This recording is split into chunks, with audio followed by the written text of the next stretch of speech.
तिकडे उद्धव ठाकरेंना कायदा कळत नाही असा हल्लाबोल उपमुख्यमंत्री देवेंद्र फडणवीस यांनी केला। कायदेशीर बाबींचा विचार करूनच अध्यक्षांनी अपात्रता निकाल दिला, त्यामुळे ठाकरेंना जे शब्द वापरायचे ते वापरावेत असा सल्लाही फडणवीसांनी दिला।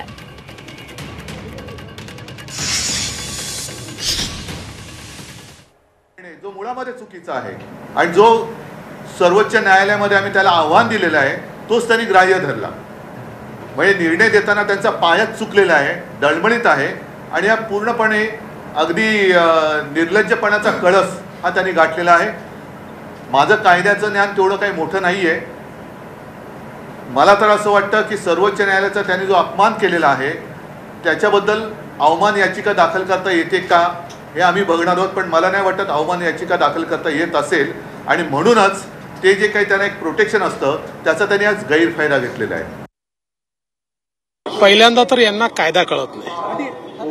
आता त्यांनी एकमेकाला चोर म्हणावं, डाकू म्हणावं, काही म्हणावं, आम्हाला त्याच्याशी घेणं देणं नाही। ते त्यांचं त्यांना माहिती, त्यांना जे शब्द वापरायचे ते त्यांनी वापरावे। एक गोष्ट निश्चितपणे आहे की त्यांची निराशा यातनं झळकते। त्यांना त्या ठिकाणी हे लक्षात आलेलं आहे की आता आपली दुकानदारी संपलेली आहे आणि म्हणून ते अशा प्रकारचे शब्द त्या ठिकाणी वापरतात। मुळातच माननीय अध्यक्षांनी जो निकाल दिलेला आहे तो पूर्ण कायदेशीर बाबींचा विचार करून आणि विस्तृत निकाल दिलेला आहे। जरूर द्यावं, प्रत्येकाला अधिकार आहे, ते देखील आव्हान देणार आहेत। शिंदे साहेब म्हणाले आम्ही देखील विचार करता आव्हान देणार, सगळ्यांनी द्यावं।